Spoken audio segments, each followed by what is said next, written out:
Yo, before we get started, this your boy Lawrence Ray, also known as LRW3, the host of the Talk to Me Nice podcast.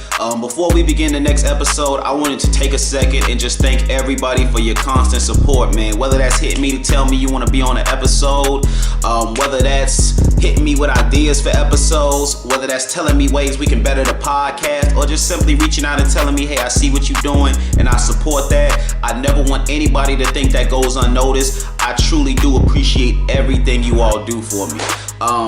We're coming off of a break. For those of you who don't know, I've been away with the Army Reserves. I'll try to post a quick clip of what I was doing these last few weeks just so you all can get a kind of idea of what I do in the military. But other than that, man, like I told my guest when we were filming, episode 10, man, I called them. This is not by accident why they got the call for this one. I knew for episode 10 coming off of a break, we needed to provide something that really gave substance to people, man.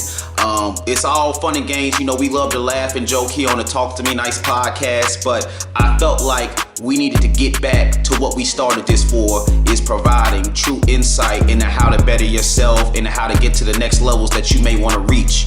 Which is why these guests that I brought on here were called for that. I felt like they were the perfect examples of what we were trying to provide for this episode. My first guest on this episode, Miss Precious Stern. She runs Rap Fest. She's one of the biggest promoters out of Fort Valley, and honestly, she's probably the only female promoter doing it at the level she's doing it at. So I definitely had to call her and get her insight as far as how she started, how she got where she's at, and just a middle ground for people who may be trying to do what she's doing. And of course, if we're talking about people from our community who started ground level, I'm talking about out the trunk with it, all the way to opening up your own successful store. Who else gets the call other than Mr. Stusa himself, Mr. AD? I had to have him check in for episode 10. Let us know about his humble beginnings, how he managed to do what he's doing, and just his mindset on a number of different topics, man. It goes without saying they had to get the phone call for episode 10. And of course, my co-host this episode, Mr. J Wall, you all remember him, man, from our last episode, the highest viewed episode on the channel. So for all my people who plan on coming up here to see me soon, that's the standard at this point. You gotta beat what they did, so it was only right, man. I brought a representative for that last great episode to come sit down with us, and of course it was his birthday. Make sure y'all tell him happy birthday for that. Other than that, man, please sit back. Please take in what these great people took time out their busy day to come provide you, man, and just really enjoy this episode as much as I did during filming. Without further ado, this is the Talk to Me Nice podcast. We are back, episode 10. Let's get it. My name is Lawrence Ray, also known as LRW3, and you are officially listening to the Talk to Me Nice podcast. All I know is shooting. You come to events to feel important. Get your life together properly. I just bought a $200,000 house. Nigga battle me with property. You can't have $1 million dream with minimum wage work ethic. Whether good or bad, you're gonna be an example. Decide which one you wanna be. Greatness only comes before hustle in the dictionary. I know you heard the phrase, success is never owned, it's rented, and rent is due every day. And these people wake up and pay in full every single day. Support what supports you. Here at the Talk to Me Nice podcast, we support all local entrepreneurs. Contact a local business for any and all of your needs. And when you get there, remember to talk to them nice. You don't get results by focusing on results. You get results by focusing on the actions that produce results. The difference between mediocrity and excellence is attention to detail. What do you do when nobody's watching? What do you do when you're tired? What do you do when you feel like nothing is working? Keep going. Yes, it's a slow process. You know what makes it slower? Quit. Giving up on your goals because of a setback is like slashing your other 3 tires because one went flat. Today, on the Talk to Me Nice podcast, I invited proof that there is power in staying the course. There is a reward for consistency, and that everything you want is on the other side of hard. With great honor and great pleasure, without further ado, Precious, J Wall, and AD, are you ready to talk to me nice? Everybody said they seen this before, right? Yeah. So I asked everybody the same question every time before we get started. Is it something you do not want me to ask you, something off limits, something you don't want to come up at all? Everybody say that. Okay. Hey, yo, can you edit that for me later? Nah, I do it, but just make it easier for me. Just tell me in the front end.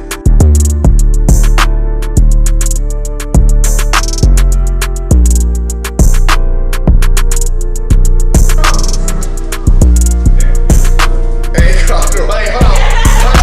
I'm the superstars, man. I need y'all to carry this thing and stuff. Alright, we about to start in 3.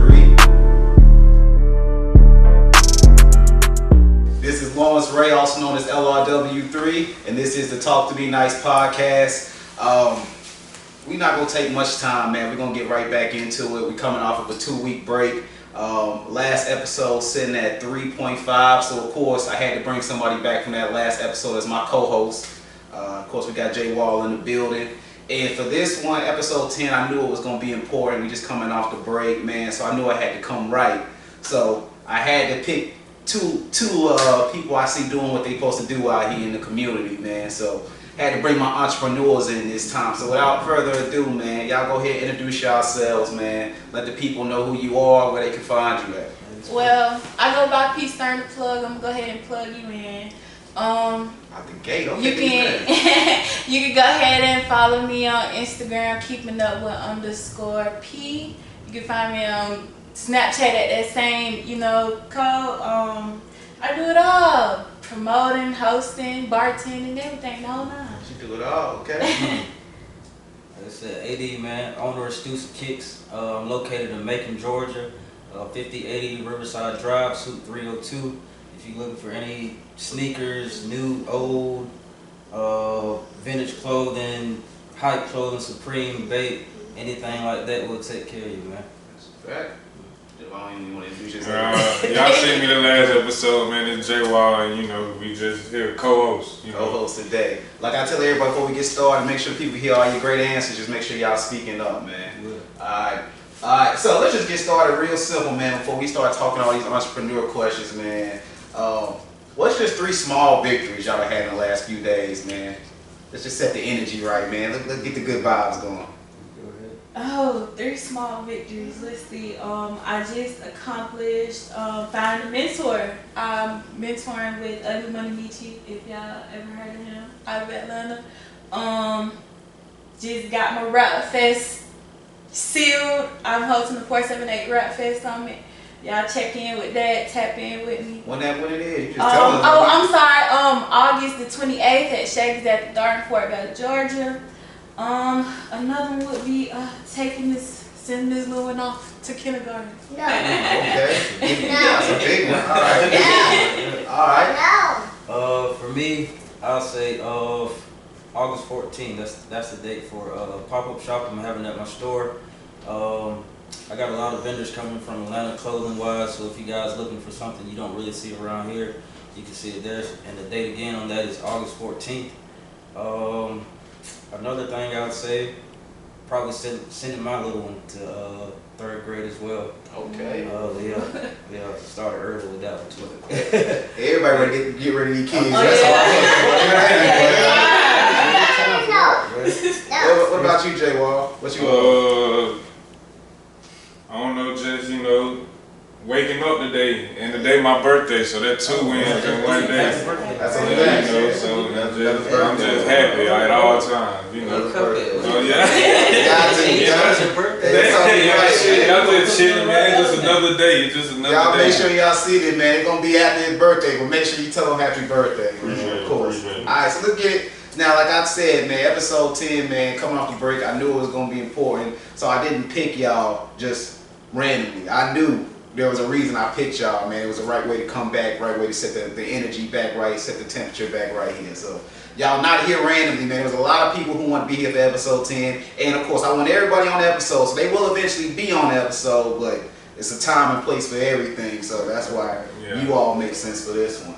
So let's just start, man. What's the driving force that started your need to hustle?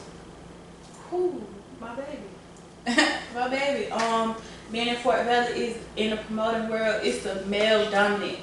Everything is male dominant, and females down there, they're more so promo girls. Being in the club, you know, doing the little thing, you know, you expect female to do. Me, I want it different.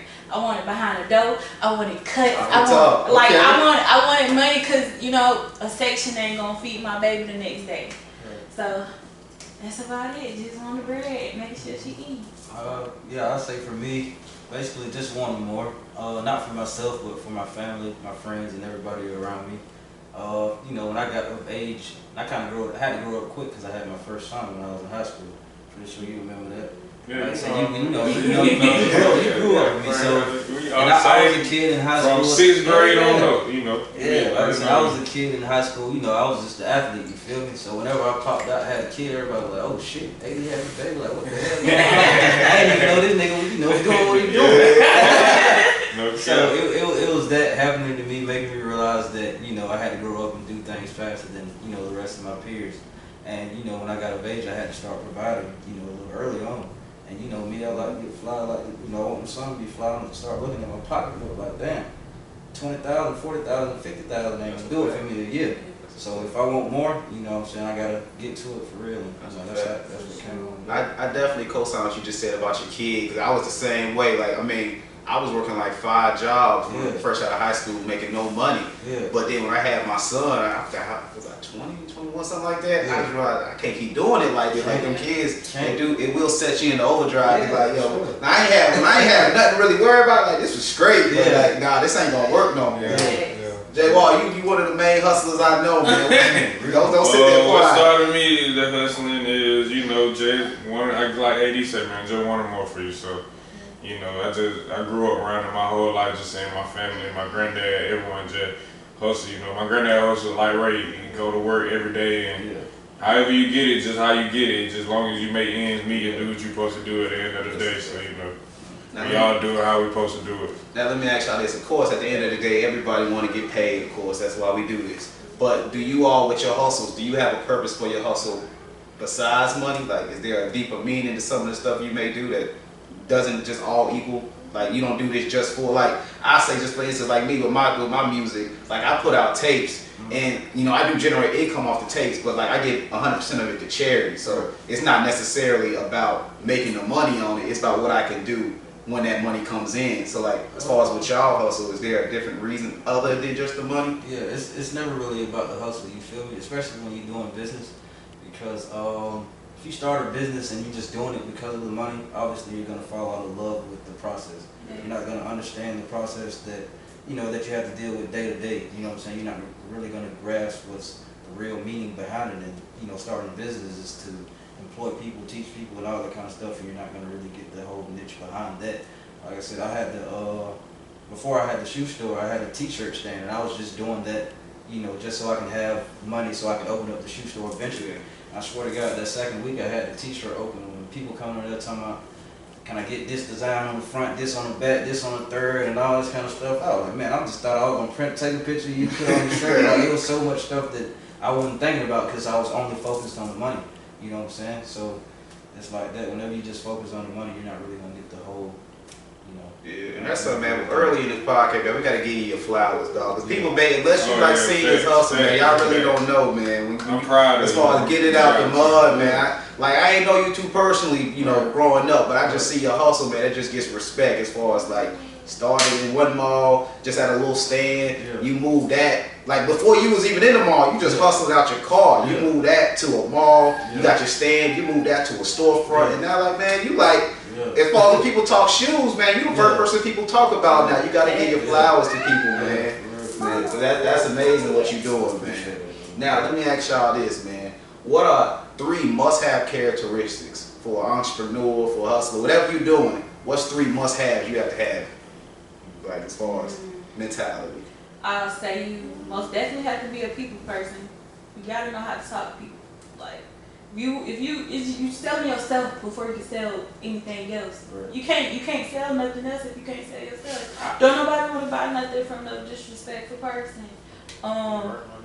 Secondly, I'll say you have to have that ambition, like to keep going. If you don't have that, you got nothing. It's like you got nothing. That's just a way to waste the time and waste the money. Third, I have to say That kind of times that with ambition, dedication, you gotta be dedicated. There's nothing without dedication. There's nothing without all three of those.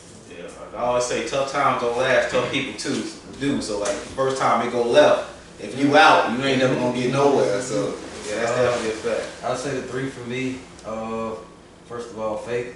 You gotta have your faith in the man upstairs for sure. Cause like you just said, it's stuff that you go through that you don't even realize you're gonna go through when you're trying to, when you're on this path to success.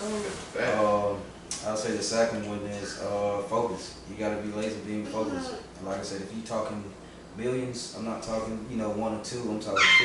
You know what I'm saying? Those type of people don't exist. Like you can't sit down with a nigga and that nigga got worth 50 million. You feel me? Like that's you only gonna meet one of them people in your lifetime. You feel me? So you gotta be laser beam focused if you want to get to that that height. And the last one, you gotta be fundamentally sound. You know what I'm saying? When you're focused and when you have faith, you gotta realize why you're going through certain stuff. So that's you building the foundation. You feel me? So there's certain stuff that you gotta.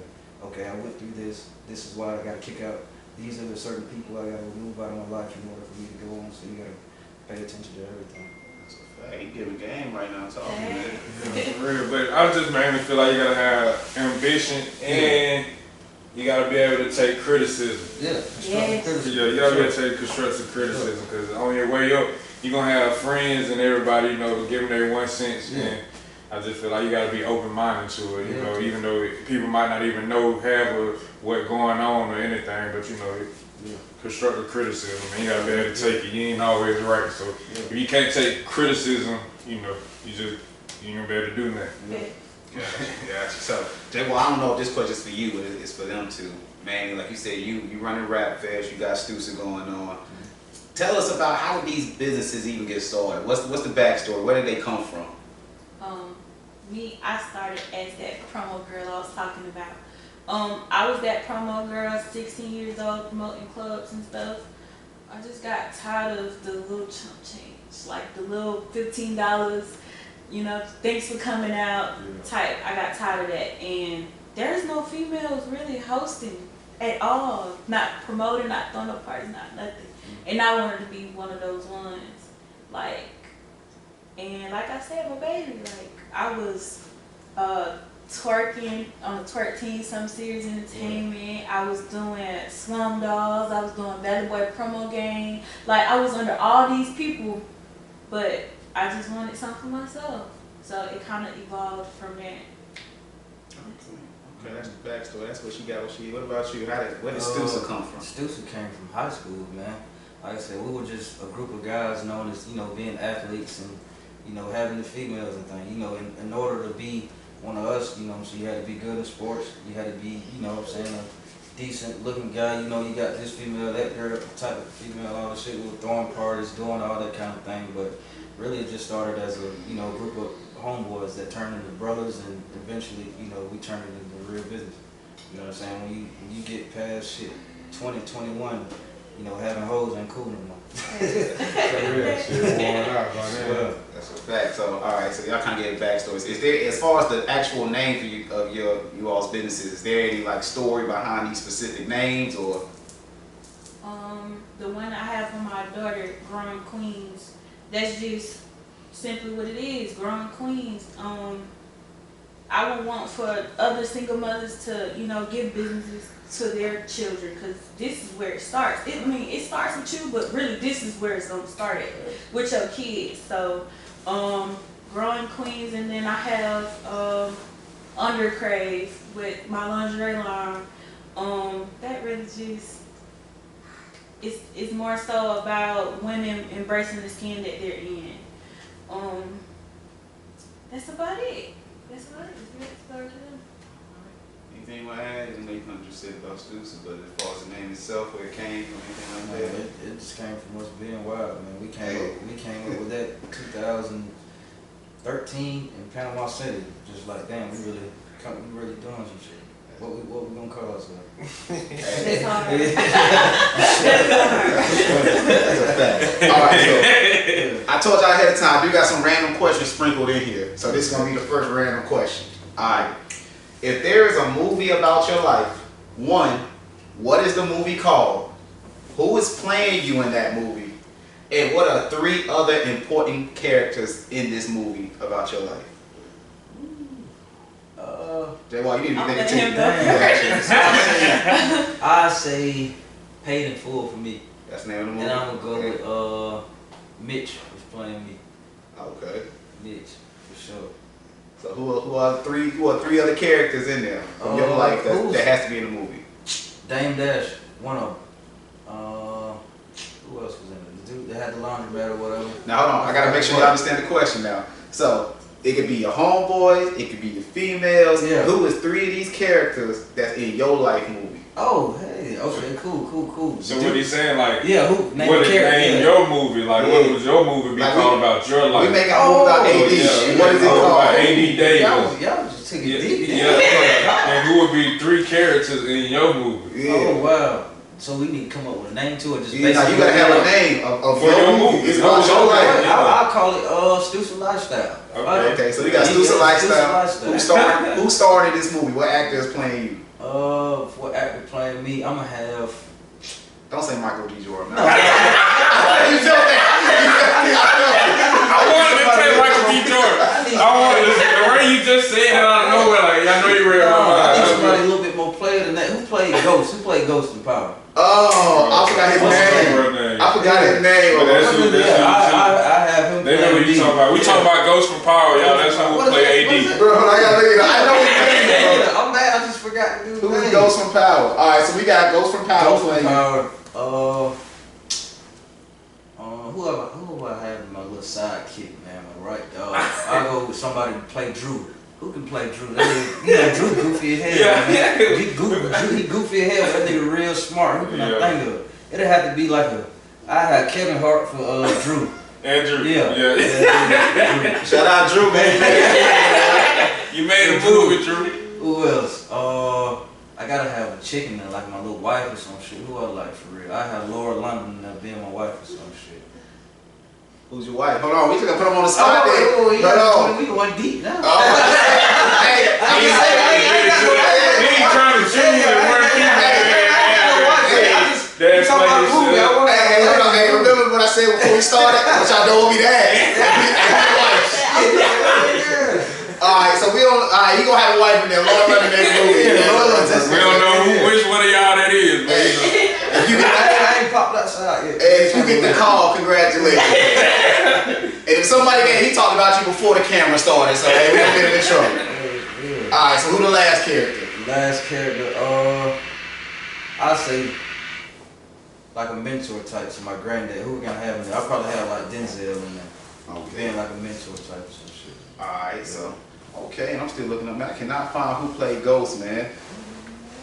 Now it's gonna bother me. Hold on, we gonna bother me until we figure out who played Ghost. Oh, Maury Hardrick, that's the name. Good, Okay, good. so alright, so how about you? What's the name of your movie? I gotta go kind of R. Kelly with mine. I want to do like a survival. Oh, I mean, not like that, but I want to survive in precious. Oh, okay. Alright, so who playing you in this So movie? are you being the person that hurt everybody? You Yeah. can't be. Damn. I would. Okay. Damn. Oh, so you like are you like the villain or you like the I'm anti-hero? most in this? definitely the villain. I ain't even gonna cap. Like I can't even. That's like, deep. I'm with you right there. I'm with you.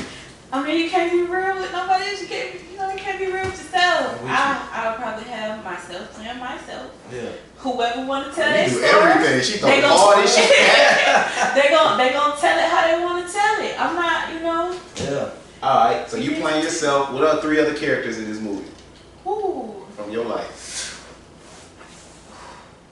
it'll be all my exes. Blue Montana. I'll probably have we call names. You can do whatever you want. That's between Okay, you and them. Shit. we probably gonna call Blue Montana. We gonna do Lil Marshavillian Rico. Then we might do somebody from Fort Valley. One of my exes from Fort Valley. One of them. They gonna tell their story. They gonna tell their story. Y'all ain't gonna do nothing else. Usually in the relationship lifestyle type shit, it's usually the male fucking around, cheating, all that shit. Were you the one doing all the dirt? Were you the one doing all the dirt? I wasn't cheating. Like, I'm the type to just tell you what it is. Like, if I want to go do this and you want to stay here, that's on you. That's your fault. Yeah, you got that in. Like, that's your Real. Hey, I can't. Hey, if you told me you was about to go with old boy and he said, "Cool, I'm gonna be here when you get back." Goddamn move. And I actually had a couple that was like that. Like, it's just. I mean, this kind of off topic. I'm the type if you ain't my girlfriend, I truly don't care. I mean, if you gonna do it might sound ignorant, but I back in my old life, because I ain't trying to give away what I got going on. But you know, I used to have a team, so like, if you ain't in like my top 2 or 3, whatever you do is your business. Like, hey, if you like number 5, you like go be seeing old boy, that's between you and old boy. Now I ain't gonna flex. If you in my top 3, ain't no old boy. But the other like 5, you with old boy this weekend, that's y'all business, bro. But 5, bro. Bro, man, I ain't about in my prime. Bro, have you not heard Jaded on the tape? Yeah, oh yeah, you know. Yeah, you named a lot of everything, that's all was fact. I say about 10 names in that book. I still got probably 2 more Jadeds I can do. But man, I like those answers, man. Alright, let's jump back in the sun. What motivates y'all warming up now? That's what I like. Alright, what motivates y'all, man? Simple question. However you want to answer this way, how you answer it.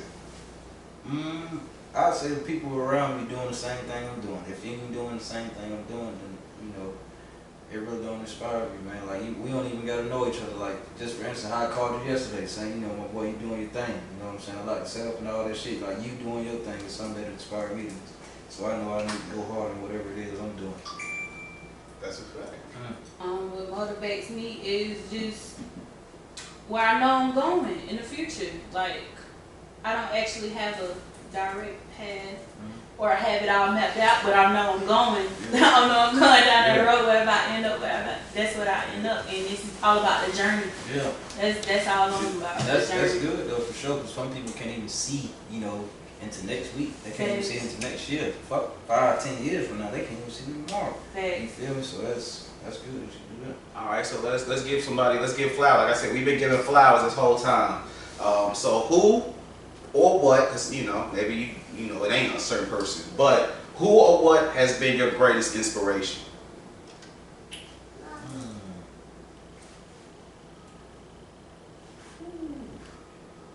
I'm gonna go back to my kids. That's what saved me for real, man. But like I said, I started off with 1 in high school, and then this past year and a half, I was wilding, What you said you had the 3, 4, 5, like we talking to the one that really had 4, 5, 6, 7, 8, 9, 10. Hey, congratulations. You definitely living life. That like I said, I tell people all the time because they ask me like, bro, you just had 3 kids in a year and a half. Like how do you handle that? In 1 year and a half, 3 different ones. You doing the can, bro. Like I said, it's so crazy. Like I know I'm cautious when I do certain things, especially like that. You feel me? I was like, damn, I know I ain't just purposely. None of it. What's going on for real? So I really had to sit down in the mirror, like, man, do I want to? I got a smooth mouth on me. I could, took care of situations, but I was like, nah. I don't want that on me. I don't want that on them. So I had to step up to the plate and just, handle what came to me. Like I knew what I was doing at the end of the day. Sleeping around, all that kind of shit, and I feel like that made me a better person. That just made me more focused because I knew what I had to do. Like all the shit in my head, that was like, shit. I know I want to goddamn make a meal by next year. We got 3 of them in front of me. I got to have that. Gotta have it now, especially while I want to continue living how I'm living and doing the same thing I'm doing. Like all that shit had to be taken care of. So I said that was a most of all a blessing. You feel me? That was a blessing for sure. What motivates me, man, is probably my granddad, man. Probably my granddad. That what motivates me. I don't have no kids or anything. My little brothers, they motivate me. My dad was a motivator, and my friends around me like Ray. So I got a couple motivations. And transparency, like you were just talking about with your kids, man. I have 3. Like it's funny when you say it like that. Like I had 3 kids one time, but any dude, man, because everybody claim they out here like really getting the females. Yeah. Any dude who really like truly get females to that level don't find it funny. Actually understand, because like with your situation, that could have easily been me. Like you said, you had them conversations. Easily. I had them same conversations a few times now. Yeah. Like we ain't about to get into a pro-choice argument or that right now, but you know, I done had those conversations. You know, I had to like, yo, I ain't telling you to do it. Whatever you want to do, I don't force one way or the other. Right. And honestly, someone went that way, so that's why. Y'all always see me pop out with like 3 or 4 kids. It really wasn't my choice, but at the same time, I can't sit here and be like, damn man, you popping out all these kids. Had it went one conversation went differently, I'd be sitting here with you today. I got another baby shower to go to myself. So that's why I find it funny. It kind of show like dudes kind of characters that they find that funny. Because at the same time you out here saying you get females, then hey, you know that kind of what come with it. So if you just find that crazy, I automatically in my mind be like, bro, you ain't really getting the type of females you claim you are, because you would know like, damn, that really could have easily been me. One night go not as planned. Now I'm getting them phone calls too, so I appreciate that transparency. That's what we're here for. At the end of the day, it's a self-reflective thing too, because you know what I'm saying. You gotta have that self-control, and that's the one thing that holds a lot of successful black men away. It's just the female being able to say no, being able to know when to use it, when not to use it, that type of thing. Bro. So niggas be having to go through that, especially when they know you're going somewhere for sure. So. I think deep down, like as far as hustling, this just all off track. But deep down, like as hustlers, I think kind of like when you use like me, I know I'm real good with my words. Like literally every job I got, I negotiate lawsuits for a living. Like I know everything is kind of touch and pull for me, even when it comes to females. So I kind of enjoy sometimes just seeing. Honestly, can I get away with this? Can I do this? And like that's why you just gotta be honest with yourself. Like, do I need to do this way? Probably not. But it just go back to hustling. Everything is like that. Go back to your mentality. Like, I got to. I ain't saying I'm supposed to, but I got to. This off topic too. Like me and my homeboy AJ, man, we some wild niggas, man. We were really probably like last year. I get off work. I don't do shit. I just go to work. Open my store, come at home and work some more. You feel me? So we at the crib, I'm telling him, what shawty I got coming over to the crib. He telling me the same thing. And we literally is telling each other this. And we like, bro, shit, probably in the morning I got somebody else pulling up, did that in the third. And we just stopped for a second. I said, hold up, bro. We some nasty niggas, man. I said, bro, we gotta chill, bro. We really just got there, like we ain't got no self-control, no filters and all this shit, bro. And I said that was just the thing, like just what was normal to us, So that shit was normal. Like most niggas, they gotta get on tend to do what they gotta do, or, it was just there. And when it's in front of you, it's a different type of thing. Like with me, like I ain't There was one of my partners told me, man, like, and I done went by it ever since, like.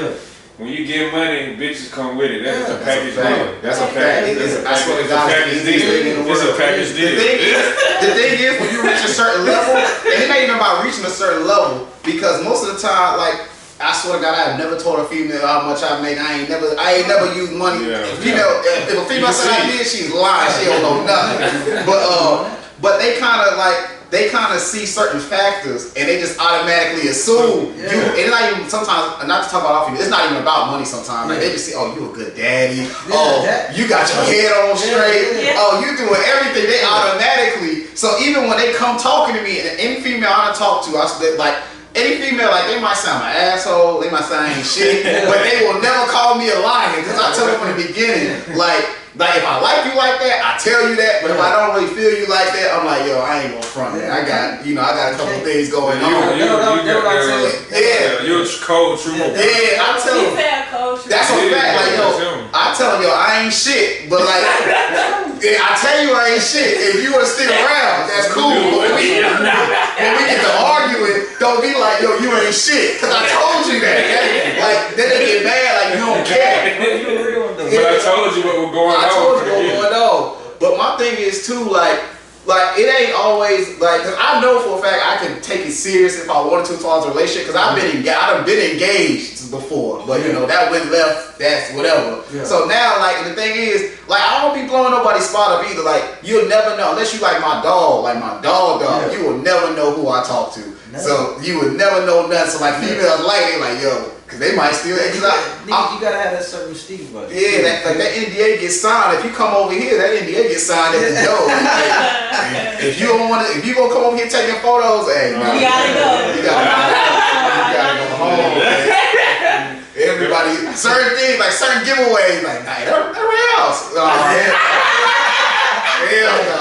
I had to show you do that before. I said, yo, you gotta leave that shit. Hey, you gotta go. Like no disrespect. Like I said, you ain't play if you can't be honest and get away with it. Yeah, you gotta be. Cause 9 times out of 10, I learned with females, bro, they don't care. They just want to know. That's all. They gon' cause a female, and you are our resident female here, so you can let us know if we lying. You know, this is a Talk to Me Nice podcast, but if we lying, you supposed to cut us You off. can't even consider her a real female because she the player on it. Oh yeah, you need to shout out like 5 dudes. She said in her movie she wanted 3 of her exes. So 3 of her exes. So that's why she in here shaking her head just so the exact same way.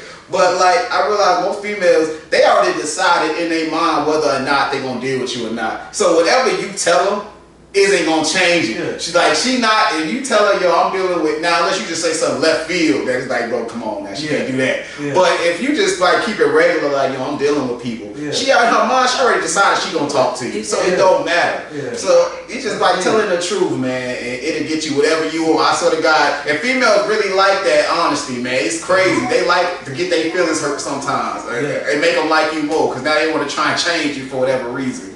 So that's on them, man. Alright, so we went off topic again. I like that conversation. Alright, y'all. How do y'all define success? Again, general question, whatever you define success as. Self. That means. And I elaborate on that. Success is defined by self and not by society. Like a lot of people go off of, just looking on the internet. Just looking at what other people are doing with their lives, and they define that as society, as success. No. As soon as you set a goal and you accomplish it, you then become successful. Like that's how I see it. Like as soon as you set that goal and you keep accomplish every goal you set, you then become successful. Like that's why I say self. Okay. What about y'all? How do you define success? For me, I'm gonna say just your environment, the people you got around you. You know what I'm saying? Okay, it's cool for me to have 50 million, but you got 10, you got 10, you got 10. Mama good, I know my mama good, yours good, kids good. You know what I'm saying? That's how I define it. It's just about the same people you got around you. You feel me? Everybody got to be happy if you have it for sure. And that's just how I see it. Like I said, I know I can call myself successful now just by whatever I accomplish now, but I don't feel complete just because I ain't got everybody on my team on the same level as I am. So whenever that happens, that's when I can lay back, chill, keep my feet up, and look around and really be like, all right, cool. But, you know what I'm saying, I still got partners that, still doing shit in the street until I can get that shit taken care of, Yeah, I I second that, because my main thing, I tell anybody, dog, if I know something and you don't know it, the only reason you don't know it is because you didn't ask me. Yeah. Like, anybody know, man, if you need something, you can hit my line, man. And I don't it's crazy, because even like when I talk about the tape, 100% with the charity, don't nobody, a lot of that stuff went in the community. Don't nobody know where the money went except the people who it went to. Because everybody, you hit my line, bro, it's between me and you. Yeah. And it's just about, to me, you're only successful as the lowest person on the totem pole. So like you said, you could have 50 million. If the rest of us in here trying to split $10, are you really, at that time, are you really successful if your people not successful? So same thing, like if I know something and you don't know it and I don't tell you, am I really as successful? Because I think at that point now, it's a weird mentality where I don't want you to be where you should be, because then I feel like I'm not where I should be. So I'm going to leave you down there to make myself feel better. But when you really feel like you're successful and you're comfortable in yourself, I'll tell you everything I know, because you being successful don't impact me being successful or what I feel success is. So that's a fact, man. You only really as good as your weakest link. And if you got a weak link, then ain't none of y'all successful. So Jay Wall, how you define success? I gotta agree with her, like yourself. In yourself, what you think success is, you feel me? But it's same with AD. Like you said, if I got 50 million and your right hand man, shit, he got them really living off you. How successful you can call yourself. You feel me? You ain't looking out for your mans too, so like AD, it's both. Like success defines on self, and you know what you're doing for your people. If you gonna bring them up with you, or you gonna. So you never think like stuff like that will hold you back? Like goes back to just in your environment. I mean, you can at the same time. I think we was talking about this last. We probably went, but it's like you can give someone an opportunity to change and come up with you. If you see that person ain't doing it, you got to change their environment. You got to leave them where they at. I think you got to leave. It's about your environment at the same time, because your environment can damn well like bring you down. That's like with me, where I'm from. Like that's why I'm not where I'm supposed to be in life now. But like I can't make that as an excuse. You just got to do what you got to do. But your environment can damn well fuck everything you got up. Like that's a good question. So let me ask y'all this: you mean you can do as much as you want for somebody? You can give them all the game in the world, all the tools, but if they don't want it, they don't want it. Yeah. So have y'all, in y'all success, have y'all had to cut that friend off, or y'all had to have that conversation? It's been plenty of situations where everything that I've accomplished could have happened 2, 3, 4, 5 years ago. But every L that I took was from me, trying to put somebody in a position to see things the way I see them, or put them in a position to better themselves. And me being me, it ain't no pressure, but I always write that down in my book in my head, like, okay, this is what I gotta do for it. But like I said, trying to put your friends and homeboys or whoever it is in a position, like they can hold you back, but that always has to be your mentality if you want to get to that level of success. You feel me? Because like I said, you can't do this shit on your own. You feel me? Like right now, I'm blessed to have like I said, I'm blessed right now to have, be doing this right now and still have my employees that I trust, running the store, handling all that. And I don't even like calling them niggas my employees. Like I said, I want to consider my people as my partners, you feel me? I don't even want to make you think that you're working for me, this, that, and the third. Like, we all in this shit together. Like I said, if the store go down, if something happen to me, shit, y'all niggas can have it. You feel me? If I want to do something else, just give me the back end. You feel me? Y'all can get all the front end, I get the back end. Yeah, but like I'm blessed to have friends, people I went to school with, like AD, Ray, because you can use them as references, like for what you need, or I can lean on y'all, ask y'all a couple questions about what I need to do this and that, So it'd be, it is what it is, man. I really I need to smoke, man. You gotta cut this bit out the scene, man. We're about to take my nerve getting real. We are back with the Talk to Be Nice podcast. Had to take, of course, a little break. Now, like I was telling them during the break, I feel like I ain't putting enough pressure on them. I feel like I've just been letting them slide. So we about to put a little pressure on y'all, man. We're gonna come right back in. Now, I preface this question by saying, do not, of course, say anything that's gonna get you in trouble. If you choose to, that's your fault. I just told you not to. But simple question. What is you all's most recent lie? Who did you lie to last? And don't tell me y'all out here always telling the truth. Like a petty lie or just a hard down? Again, I say do not get you, don't say nothing that's gonna get you, on the news afterwards. Oh, you lied to me about that? Don't say that. Just what's a lie? What's your last recent lie? I would say harmless, a harmless lie, but I mean, if you want to say something, say something. I told you not to though. Ooh, my heart. Ooh, I had a date. And I didn't show up.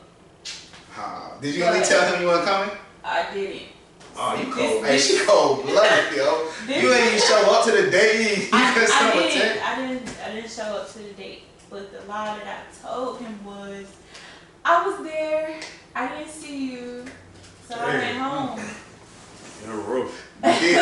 You was there, you did see him, didn't you? I was there, I didn't see you, so I went home. That was So why did you lie? Why did you not go on the date? Ooh. Honesty time. Why you clearly what happened? I'm a person, I don't like PDA. I don't like showing affection in public. And he was that type of guy.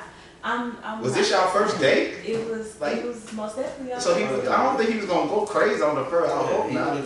Had something. He's very. Hold on, cause I feel Talk to Me Nice podcast. Hold on, cause you just worry about PDA. How long were y'all talking prior to this date? We've been talking for months, on and off. This y'all first. Y'all talking months. Months. See, So it's a child in the room, so I'm gonna assume that you're worried about PDA, which means y'all been talking for a few months, which means 9 times out of 10, you've been talking a little bit bold in the messages that you ain't want to back up. No, not at all. I'm just. So what y'all been talking about then for months? Oh, That you worried about let's see.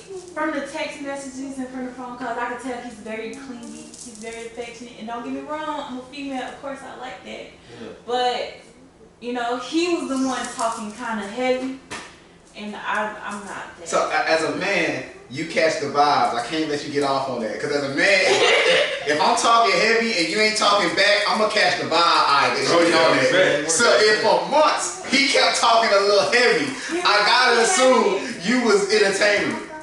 I was entertaining it. No cap, I was entertaining it. If you agreed to the date, you had to be entertaining. So again, you worry about PDA now. And you knew, because y'all was talking heavy, and you let him talk heavy, what he was expecting on this Nowadays, date. females that be doing shit. Doing They stuff entertain. I swear to God, like females will hold a conversation with a nigga and don't even know like the nigga like really trying to see what's going on, but they just replying. I can't show that bill, because she knew what was going on. She knew. Females are devil. It was all for the game until, because I'm Just assuming. playing with his feelings. Like, I'm gonna assume if it took months for y'all to link, I'm gonna assume maybe you didn't expect she y'all to ain't link. really feeling home, but She home wasn't really- got something going It on. was just entertaining. I ain't gotta really see She it. can't be really feeling him because female, she feeling you. She First like, off, if yeah, it took months for them to link, she wasn't feeling him. Because female be all. It took months for the simple fact of, for one, he was that, oh, I wanna, get to know you, I wanna get to know your daughter, I wanna, first, for that right there is weird to me. Yeah, it's true. I'm real big on. We talking about daughters after the first, second date, and he's like, okay, I like you for real, you like me for real. Now we can talk about, alright, this when we gonna meet your daughter. That was, for one, that was a red flag, and for two, like you just said, females be doing shit, and I already knew what was going on, and I had to. So Just again, doing shit. you was doing it for months. Why did you agree to the date then? Cause me, I have these little. You were Just born. doing shit. I'ma change my That's ways. what it is. Just doing And it shit. came to that, and it was like the day of the date. I was just like, I I ain't ain't really even gonna waste my time. Don't Yeah. waste your time. Like, But you I'm couldn't even just tell saying. him I can't make Hey, it. I man, for can't months. even do it. I know I've been I talking can't about even do it. months, man. I can't even do it, man. Yeah. Hey, I know I'm getting the text. Hey, buddy was in the barbershop. You probably came to my store. Hey, he got at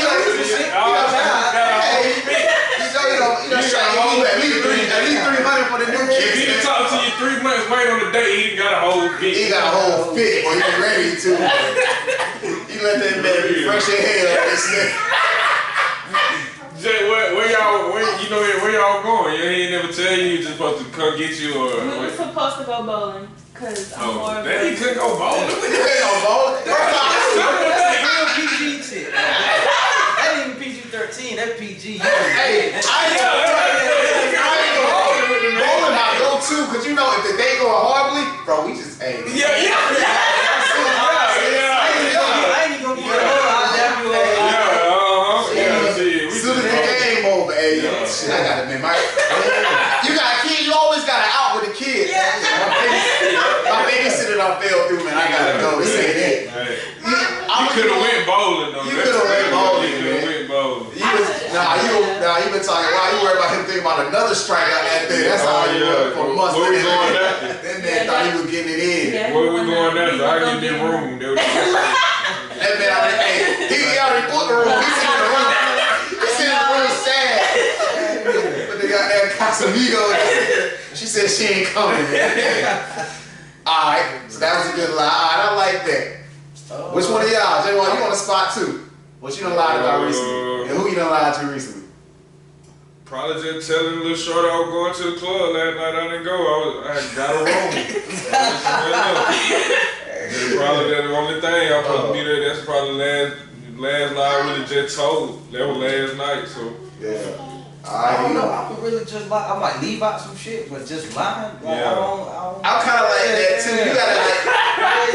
I really got. You gotta like be specific, cause mine don't be a lie, it just be general. Like, real general. You You might ask me something, I might tell you, but I might leave out some shit. Like I definitely could have provided more details. You might ask me, I might go say I'm about to go to my homeboy house or some shit like that. And shit, who all gonna be over there? Oh shit, you know, this person, that person. And I might leave the main person out. You feel me? That, like, little shit like that. But that ain't right. That ain't right. That don't Man, my lie was they like, who all gonna be over there? I'm like, shit, that ain't my house, man. I don't know who all over there. That's a fact. Like, hey, I don't know. There might be some more people. I know who is over there, but I don't know who all over there. That's the difference. I ain't tell you. I knew they was there, but I ain't know who all was there with them. See, If you were worried, if you accept that lie right if there. you were worried, if you were worried about then, like, look at y'all like, oh, who gonna be over there? You're not going nowhere. Oh, who all over there? That's probably one of y'all main questions. You're not going nowhere uncomfortable. You're not going nowhere around people that y'all don't know. You know who's gonna be over there, especially if you already there.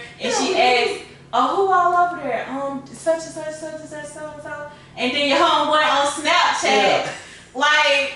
Hey, I'm big on telling, like, most of it again, past life. Most of the time, like, my females, they do better than to ask me no follow-up questions. Cause they be like, yo, where you going? Shit, somewhere on Earth. Like, stop asking me, dumb. It ain't got nothing to do with you, man. Like, when I call you, that's your time. Like, who going over there? Man, my people? Like, who is your people? Ray Bo, he was real. Oh, man. I ain't gonna lie. I'm gonna give you 98% of the details. I mean, I might leave that 2% out. You know, I'm gonna give. But if you ask me like, oh, is y'all gonna be over there? I'm like, damn. No, I can't lie to you. I'll tell you. Yes. I ain't gonna lie. When I was lying, because I used to be like the guy who was always in a relationship. So when I reached my little quote unquote player phase, when I reached my player phase, I was heartbroken. So like I ain't give a damn. Like I would hurt people. So like I was really that what allowed me to be like, bro, I don't give a damn. Because in my mind, if you get mad, you just made it easier. Because now I ain't gotta talk to you tonight. Like, you don't get mad, stop texting me. I can do what I want easier. So maybe had I like done that in a different time, I'd have been more like, oh, so and so here. But I didn't, bro. Like, why you worry about it? Are you here? All right, then don't worry about it. Then I'm good. See, I get that. I ain't been in a serious. I ain't been in a relationship. I just recently got in a relationship, like a few months ago, type shit. So I ain't been in a real relationship since I was in high school to have to goddamn tell somebody, you know, all the details. Like, so I don't tell you. I don't tell you that cool, but you know, if I was really with somebody and you ask me a question, then that's what it comes from. Like when I was in a relationship, I ain't gonna cap. I told my girl everywhere I'm at. Yo, I'm right here. You wanna come? You wanna come with me? Yeah, like everybody know my girl was coming with me when we was together. But now just hell no. Being 100%, you know, single, you ain't gotta do all that extra explaining. Look, I told you what you asked. Boy, cool. Once you step that single, I'm single, this what I'm doing. Boy, let's see. This whatever. Hey, I like your question, so I'm gonna put this question in here. What's the most important rule when you going on a date? Since you just stood your man up, so we need to know. So if a guy were to take you out, how do we ensure that he don't get stood up again? And this question for y'all too. Like, what's the most important rule? The most important rule. Over dating? No cell phone. No cell phone. No cell phone. If it's the first, you're gonna be a little, you know. I can't do no. That's awkward though. That's disrespectful. It is. It's disrespectful. If you really fucking with me, bro, you can it's go the first date. Like, she don't know. Is this first bro, date? You're not gonna be. First date. That's just me. I'm not gonna be in your face on my phone. Just Like, I'm not talking. I believe. Nah, you can't just. So what you mean? No phone. You can't. A text come and you just. Yeah, you text come. Alright, cool. Let's get back to what we on. But just being on your phone, 20. Yeah, that's. Nah, not 24. I believe you can be on your phone a little bit because if not, bro, if it's the first day, it's gonna be awkward regardless. A 30-second pause. Yeah, y'all just gonna be staring at each other. It had been a couple dates y'all done went on and y'all clicked with a bit like, oh, dude, I'm right. Yeah, but that's not always. Like, you talking about the perfect one. I'm talking about the, I don't know. Like, we just sit here all like, we have no phone. We just, what you doing? Just sitting here. I don't know what to say. I can't even look at my phone. I might see something on my phone. Like, yo, he crazy. Let me tip my homeboy. Let me tell you something like that. It might start a conversation. It be stuff like that. Like, I can't do no phones, no texting. It's about respect. Me. Like, if it's a real dude, I'm gonna respect you. I'm gonna show you that I respect you. Like, this little thing right here, nah, I'm not scrolling on Facebook, Snapchat. I can handle business, not when it's time to handle business, but when it's time to be with you, it's time to be with you. And if I can't get that, then fuck girl university. I say from a man's perspective, whenever you taking the lady out, this for y'all, man. This for y'all. This is for men. Whenever you taking a lady out first date, just first thing first, make sure you have the date planned out. Have the lease planned out. You feel me? So y'all ain't just going to watch spot. You trying to trying to do after this. You know what I'm saying? It just give you a little bit of extra cool points when she see, he planned this out. You know, he gave it a little bit more effort and all this kind of stuff. And then, like I said, it just plan it out. Man, that's the most important. My go-to 9 times out of 10 for any first date with a female, we gotta go do something active. Cause 9 times out of 10, she gonna do something that she finds embarrassing. Yeah. Now we get to laugh. Now we done open it up. Communication and energy is there. You a little embarrassed. I gotta tell you, no, it's cool. It's cool. So bowling. Bowling, my love. That's my go-to. I swear to God, that's my bowling. Cause you know she gonna roll a gutter ball. You like, damn. Yeah, you get to talk your shit. Well, then I ain't that good either, so I open her back up. I go my own gutter ball. Now we both laughing about it. We both sorry. It ain't like I'm out here just smashing your ass because I'm good. Now it's obvious. Like, bro, you going too hard. That's what I say. Save the dinner dates for like the second and third date. Y'all try to do something active where y'all can, get to know each other a little bit more than just face to face, one on one. Yeah, so you got to be able with the dinner date. You got to be able like. You got to be able to know. I gotta know a person. Like be in front of you eating. Active dates kind of can hide the fact that y'all don't have good communication. Because y'all not just sitting here. You like might be over there. I might be over here. We can just smile and laugh. But like at the dinner, like. We got it. So now, if we did that first, now we going to dinner. If we ain't got nothing else to talk about, hey man, what's up with that bowling you? It's like you ain't that good. Now we got a built-in conversation already that can maybe get us to another date instead of just sitting there offering like, yo, so like, what you be doing in your free time? How it work? Like, you know, say stuff you could have texted her about. Alright, so I like these conversations. We don't went all off topic. We're gonna stay off topic for a little while.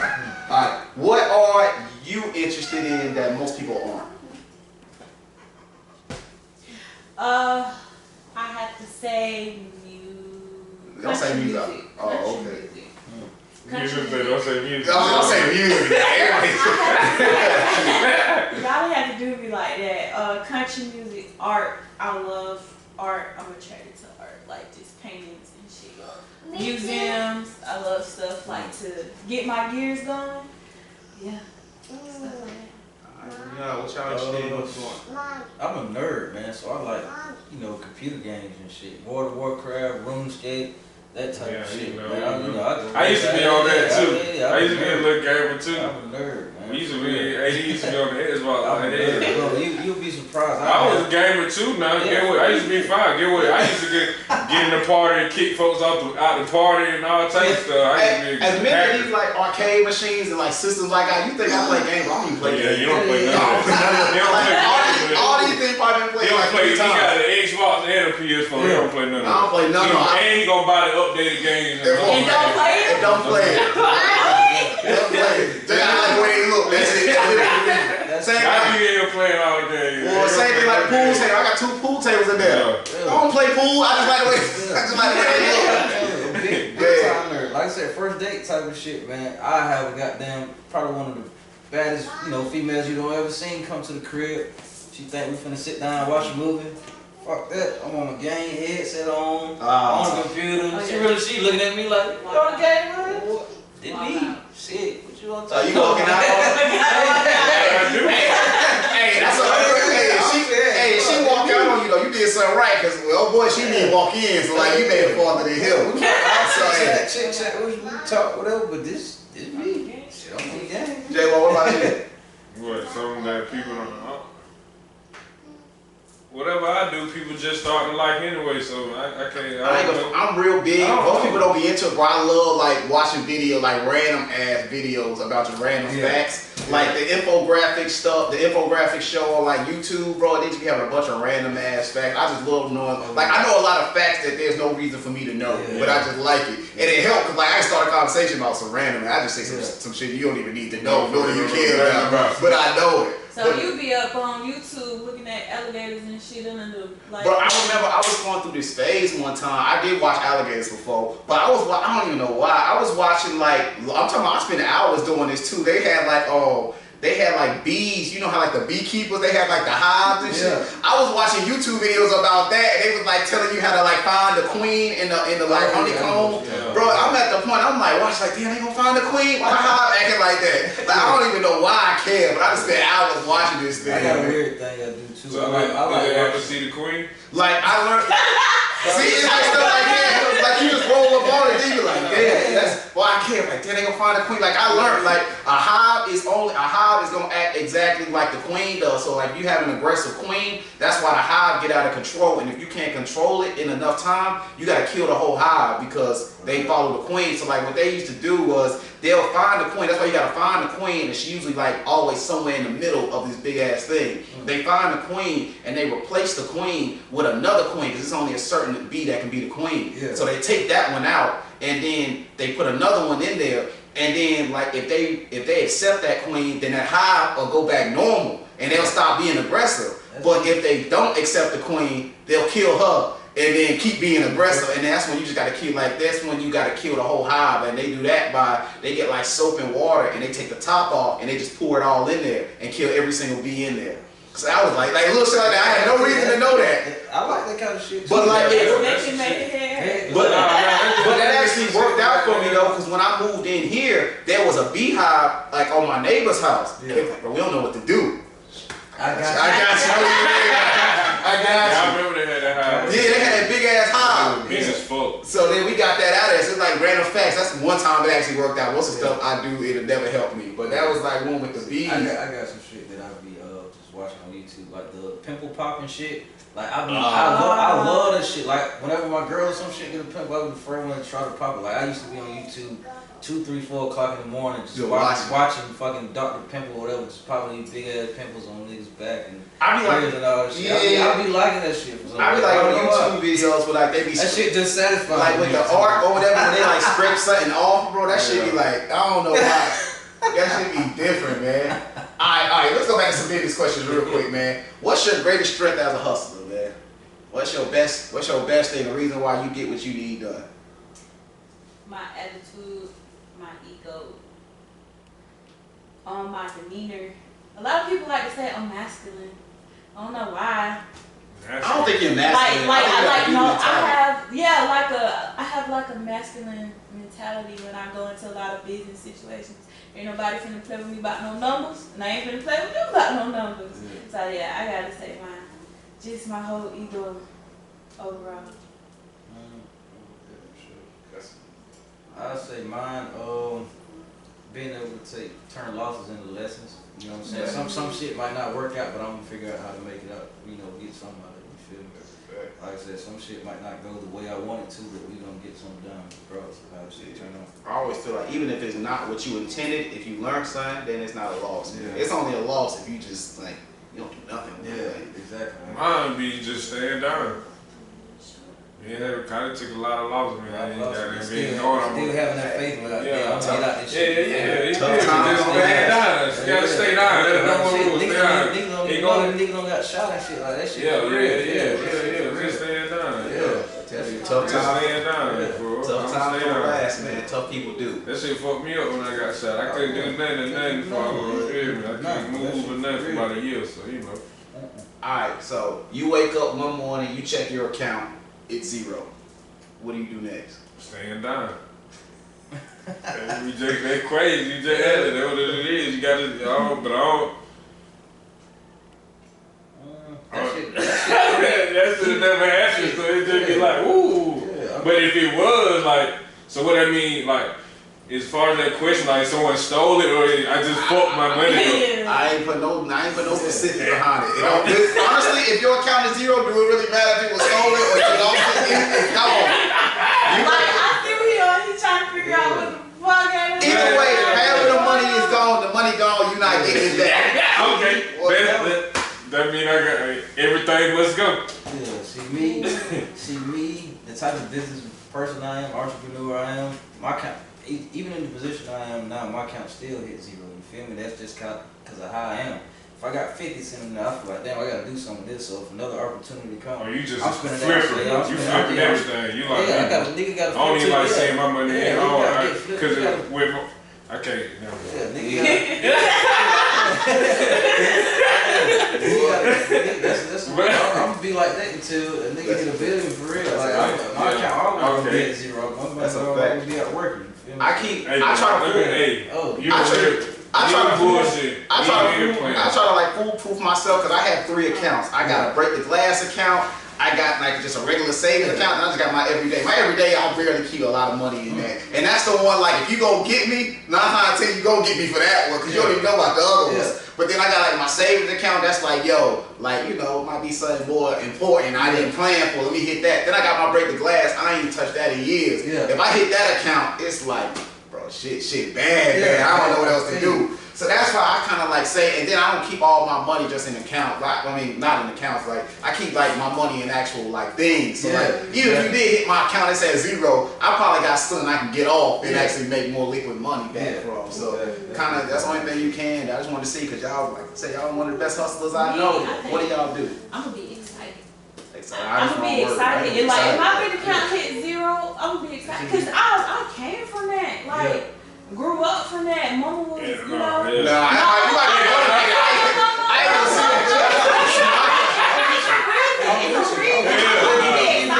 Because I'm gonna see how far I'm finna go to turn that 0 into something else. Like that shit gonna hurt. That shit gonna hurt. I ain't gonna be excited. I might be motivated. But why is you gonna constantly worry about that $0 and if it gonna be $0 at the end of the day, that's your fault. Like you just sitting on $0, that's your fault. You gonna sit there and cry about it? It's just money. You can't die with this shit. Can money buy happiness? For sure. It can buy happiness, but it just make things easier. You feel me? Like everything that a common normal person would stress about money would, seclude that for sure. I said nah. Like you say, it really just make everything easy. You can say it gonna mask happiness. Like niggas still hate themselves in the inside. You don't care how much money you make. A lot of celebrities you feel suicide, billionaires. You still It don't make you happy to make life easier. Yeah, facts. Way easier. I believe money can't buy happiness, but it can't amplify. Like if I'm already happy and I got money, like I'm even more happy. Yeah. But like if deep down, if you unhappy with yourself, ain't no amount of money really gonna change that. Like if you normal and like shit, like I'm gonna do this, I'm even more happier now. Like but without the mindsets that y'all have, and would you answer that question differently? What you mean by that? Like without being so, just what you just said, like without being so woke and so deep into it, and you ask yourself that question, would money buy happiness? Would your answer change? I don't believe, because honestly, I still don't consider myself to have money. I think I can just afford what I want to do, but I don't consider that having money. It's a certain level when you say people have money, but like at the same time, like I done been dead ass broke. And I was still happy then. Because the thing is, you don't realize you're not happy or you could have been happier until you get to that. Like when I was broke, I didn't care about doing whatever because I know I couldn't afford it. It didn't cross my mind. I was happy in what I could do. Like, going to McDonald's, man, get me a combo and I usually can get the dollar menu only. Like, that's what I'm saying. Like, I'm in McDonald's. I'm in McDonald's happy as hell. Like, so now, at the same time, it's at where you at. Because at the same time, like now, if all I could do was go to McDonald's and get a combo and I can't go on a trip randomly, I ain't as happy no more. So it's all about, and at the same time, I still be happy, but like, money does amplify because now it's like, shit. Like if I just felt like it today, like after this podcast, bro, I could just go book me a room. I'd be in Florida tonight if I felt like it. Like that's a different level of happiness that I couldn't always do. So it do amplify it, but at the same time, even when I couldn't just book that random trip, I was still happy just hey, with man, the that small shit probably can buy happiness, man. I'd say it can. But you can go do anything you want to, man. That's it'll be temporary happiness. But you still gotta face yourself. People who don't know how to manage money, you feel me? They gonna spend the shit. I mean, that's what you do regardless. Whenever you get money, you're supposed to spend the shit. So if you give money to somebody who always been broke, you give them you give them $1 million. Of course they gonna spend it. You feel me? Of course, once they spend it, they're gonna be back broke. But if you give $1 million to somebody who's been broke before and know how to manage their money and know what they want to do with it, of course it's gonna make them happy to know what to do with it. They know the stuff to invest in and all this kind of shit. So it just depends on the person's mentality that you're dealing with. Like I said, they're being broke shit, just the mentality. I feel like I thought people who happy with themselves Yeah, probably but wouldn't these spend it folks as got quick these either. PPP. Because like if you never had money and you're not happy, Not you think having money. nothing. If you think money buys happiness, if you never had money and somebody did just randomly give you money, that money gone probably That quick. money gone. But like if you already been happy, you're more likely to say like, bro, I could buy that. I don't necessarily need it. I'm still good. So yeah, I don't think money can buy happiness, but if you already happy, at least Yeah, you said something in, bro, because like you said, bro, when you happy with where you at and you ain't gonna get this, because a lot of people do shit for people outside, like looking in, like, oh yeah, they gonna like this right here. Yeah, they see Make it. you, make you look a certain way. But I never been that type of person, because I don't give a fuck what no one thinks. Like, I'm me. I'm gonna do me. That go back to what I just said about to the person you giving the money to. If you give a nigga $1 million, the first thing he gonna do what? Come see Charlotte, try to get a session. Come see me, try to get 3-4. Oh yeah, man, yeah. I'm trying to show that night. Go for ball. Y'all boys see what I'm gonna do tonight. Yeah. So it's like that.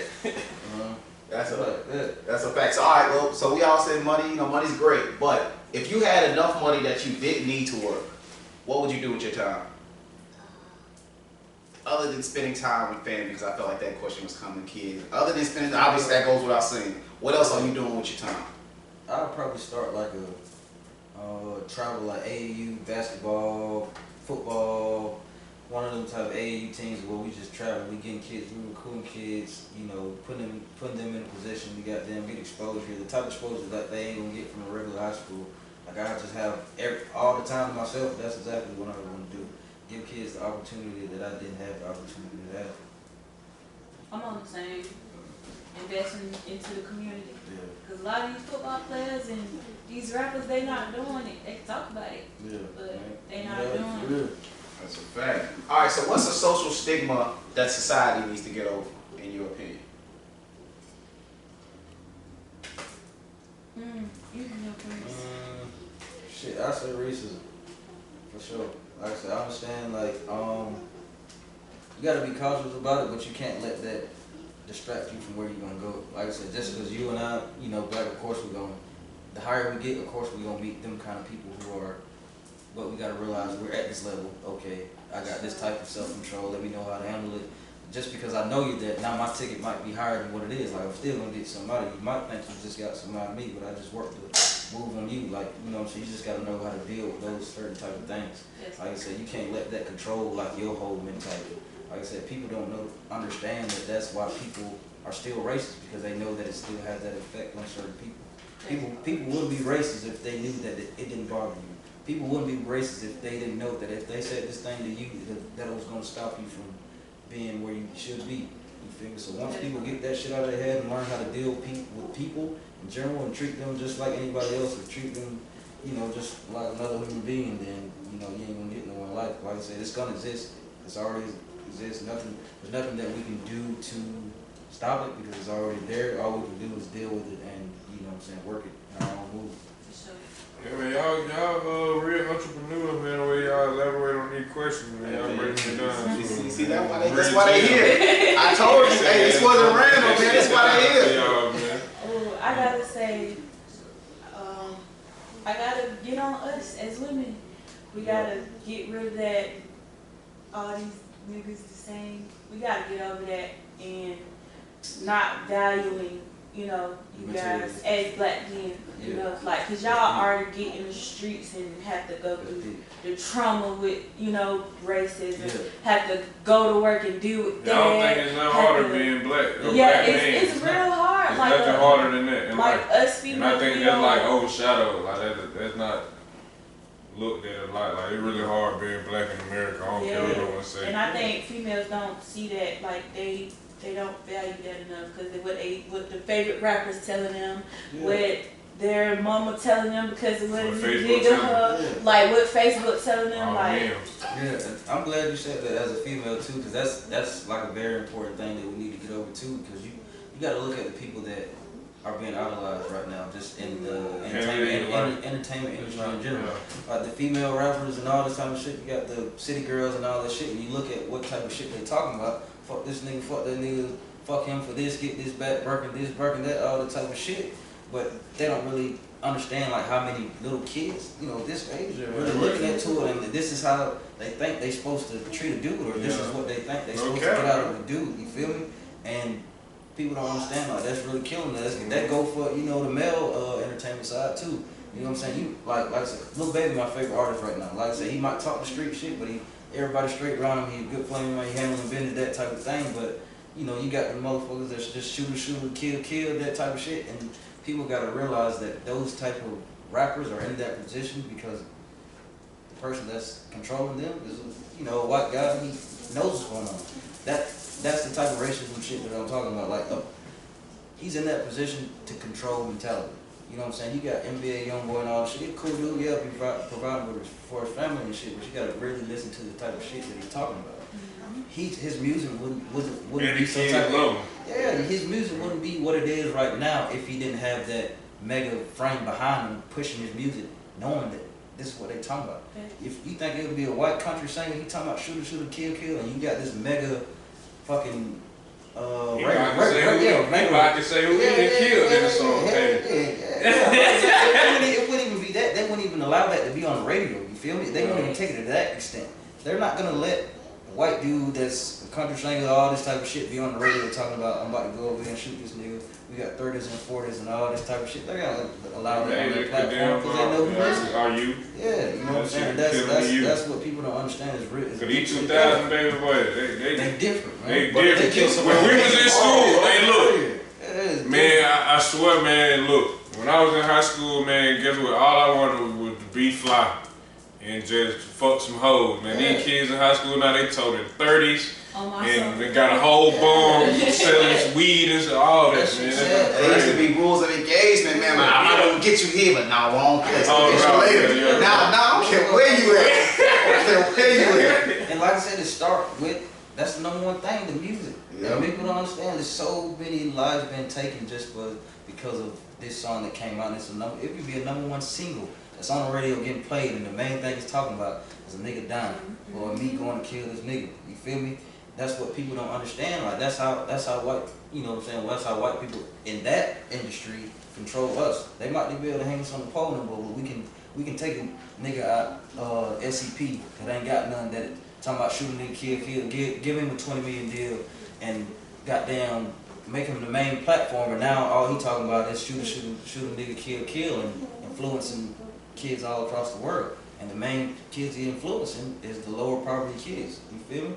So that's how they keep us in that hole over there. You gotta be on game for real when it comes to that type of shit. God. Alright, so what is you all's greatest fear and how do you manage fear? That seems to be important as an entrepreneur. My greatest fear would be actually being wealthy and actually making it. And I say that because I wouldn't know what to do. I honestly wouldn't know what to do. A lot of people say they'll get money, they'll do this, that, and the third. I get all that money, I wouldn't know exactly what to do with it. All I know is how to get it. I know how to get it. I know how to invest it, but say if I have like $5 million sitting in front of me right now, I wouldn't know what to do with it. How would I how would I get over that? I have to switch up my mentality. It's gonna take a lot. It's gonna take a lot. I had to switch up my mentality, had to switch up my environment, and get used to it. That's about it. What's good? Shit, mine would be jail for sure. Like I ain't going that motherfucker with nobody. But like I said, just because of the TV shows and just the people that are in my everyday life that I know being in and out of that motherfucker, them some stories that I don't want to hear, them some circumstances that I don't never want to have to experience. And you know what I'm saying? Just the type of shit that I do outside of the store, it just make me, you know what I'm saying? I gotta clean this up a little bit. I might have to not, do this. I might have to goddamn move smarter and do all this kind of shit. It just make you more cautious. That's how I gotta deal with it. Nigga gotta clean up his business. You know what I'm saying? You gotta handle shit. I always say I cannot commit a crime Yeah. that I don't have the bond money for, or I can't afford that attorney for. If I might have like speeding money. I ain't got capital murder money. We ain't doing none of that. I be thinking, I be listening, you know, watching, you know, jail shows all the time and all that shit. And it might be nigga getting pulled over with, you know, 20 bags or some shit. They sending the nigga 5 years in prison. Lucky if you get it. Shit, I can't do that. A nigga goddamn, you know, might not even be on the scene. Like he just with somebody that shot somebody. He just a goddamn driver. Giving that nigga the same amount of time to goddamn nigga that did it. I done seen a lot of situations, real life situations. Real life situation, man. Lost your life and all type of stuff, like just being with the wrong person and stuff like that. Wrong place at the wrong time type shit. Yeah. Like that's my biggest fear, just being in the wrong place at the wrong time and having to, you know, sit down for a long period of time, you know, just not, you know, being on one PQ at all times. That's a fact. Really, J. Wall's greatest fear. How you manage it? Well, my greatest fear, I really don't have no fear, man. But my greatest fear, man, is just when my grandparents' judgment day come, man. That's probably about my greatest fear, 'cause that's who I've been. I know in my, you know, whole life. That's tough. I try not to think about it, so that's how I manage it. You feel me? But that's about my greatest. There's no way you can manage it. You feel me? But like. You know, I'm used to death, so you know, it is what it is to me. So the way you can manage it, like you always gonna have that hurt, but the way you can manage it is they know what type of person you want to be. They know what type of person you can be. So try to be that person before when that day comes. Like you already did everything you could. They passed away. They can look down at you and be like, "Yeah, I'm proud of my grandson, blah blah all that type of stuff." So you can go about it that way. Like it's gonna be hard regardless, but you even know that they left knowing that you handling business. You feel me? Facts. All right, we winding down to our last few questions here, man. I know people usually like where they from, or you know, people always say that where they're from is, you know, they blame it like in a bad way, like I'm from here, and like it kind of holds them back. But we gon' first off, I want y'all to tell people where exactly you're from, and then I want y'all to tell them how where you're from contributed to your mentality. If it's good or bad, however, wherever you from, how did that contribute to who you are? I'm from Fort Valley, and let's see. Fort Valley is probably one of the poorest cities in Georgia. Period. It probably is like you could get an apartment out there for $0, literally. But I want to say it kind of contribute to my success. Hold on, $0. I know you want to elaborate. I promise you. Zero. Like I'm being so serious. Or you can just get an apartment like for $0. Like rent $0 type thing. Like when me and my daughter came down from Atlanta town, we had got our first apartment. I was like 18, and my rent was $0 for about 2 or 3 years. Like, it contributed to I don't know. I just didn't want to be stuck like that all my life. Like Section 8. Everybody love food stamps, but I just feel like that it's temporary. I didn't want to be stuck like that. I didn't want her to be stuck like that. Yeah. So, yeah. What about y'all? Where y'all from, man? Shit, I'm born and raised right here, Warner Robins, Georgia. And like I said, I tell people all the time, man, my goal here is just to change the mentality here. And that's probably one of the hardest things to do when you talk about, you know, making a change, changing mentality. And you just look at Warner Robins in general, you gotta ask people, why are you here? It's either you military, you know, you don't grow up here, you got a decent job. It's a good, comfortable spot for people to, middle class people, you make about 50, 60,000, you cool, or you got the other side that's below poverty type thing. And when you start talking about people and those that have those type of credentials, you got to look at their mentalities at the end of the day too. Like it's a lot of negative shit. Like you know, people get to a certain age where 23, 25, and they see it's not a lot of opportunity here, or they're looking for certain stuff to do as far as like nightlife and all that kind of shit. And it's just Warner Robins born, the people in Warner Robins born. Like everybody just be hating on me whenever you start doing. Whenever I get my little hustle or something, somebody might start a business and they don't have the community behind them like they thought they would. It's just a lot of negativity here, just because of the mentality, just because nobody's done it before. And like I said, I just use that as a force to continue doing what I'm doing, so I can be that person. You feel me? Just like I said, we was having a conversation when we first started. I just want to start. There ain't no excuse for hate. Yeah, ain't no excuse for this. No excuse at all for hate. Like I said, I'd rather be that nigga that got 50 million and you can come up to me and still have a regular conversation with me, and I'm gonna give you every answer that I got. You feel me? Like, people don't know how much of a change they can possibly be. Like, everything that, like, we don't have to necessarily go to Atlanta to have a good time.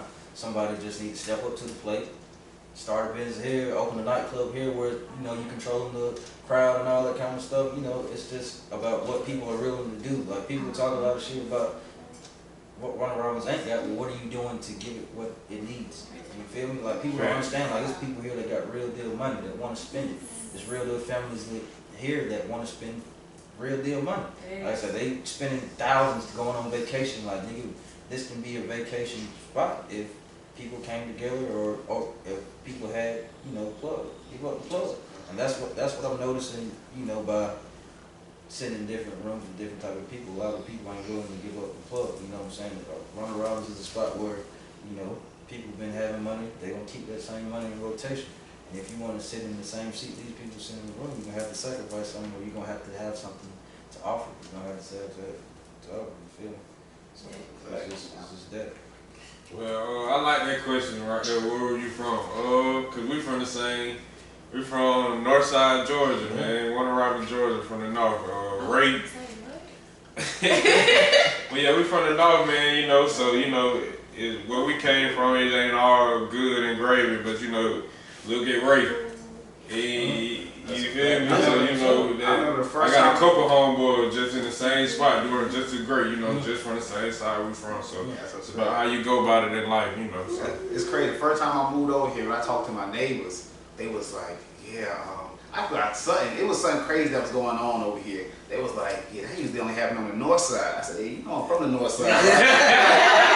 it's just that they were like, oh, my fault. I didn't mean you. But no, man, I definitely think, man, like I agree with what you say, man, that it do get a bad rap. And I noticed that too, even from like when I moved across town, like when I was growing up, like 96, bro, I didn't know that was Warner Robbins still. Like that felt like a whole different city, a whole different environment to me. So I think that's the bad stigma we get, that like he and Warner Robbins, like first off the cutoff, because it's like you said, either people are doing real well or they're doing real bad. There's really no true middle ground here. Like, I mean, technically there is, but not really. Yeah. Either you're from the north side or you from over here. Like, there's never nobody who goes back and forth. And if you do, at least growing up, the South got some bad areas too. They just throw them in like north side. They get real together. Y'all on that side. You cut off on Watson, you over here with them type thing. But I noticed like that. First off, that stigma got to go, and that's why, like you said, you trying to change the community. That's why too. Like I do what I can to try and change the community, because I left for a while. I went to New Orleans and I seen, bro, the same problems. Like, people don't realize, bro, it's not that bad here. It's just like you ain't went nowhere to see that this is actually pretty good, which is why like I do things like this. I invite people. First off, I don't know if people realize this ain't no like studio. Like, I invite people in my house. This is my house. Like, I do charities. Like, I don't talk about. I made a lot of money for my mixtape. 100%. I don't 100%. Giveaways, haircuts, hairdos, we did college giveaways. Like, a lot of money went out trying to better people. So when they come back, it's one of those, you don't owe me nothing, but you owe this community something now. Same way I showed you love. When you get where you need to be, you need to pass that back down to somebody so they can pass it. Because you only as good as the lowest person. How do you get that lowest person up? And that's like now, like this. Put it out there. Now everybody, I want to be an entrepreneur, but I'm too prideful. I'm not gonna come up to AB and ask him how you do that. You ain't got to now. I did it. I'm talking to him. So now you can just watch and figure out what to do. You're a female. I don't know how I'm gonna throw these parties. She just told you how to do it now. It's one of those, all right, we find a middle ground to not make you have to, I guess, be prideful. You can just turn this on and watch it. We episodes about everything, and then at the same time, this is like, it's a podcast, quote unquote, but to me, it's like group therapy. This is like people, like, it's been people on episodes who never knew each other.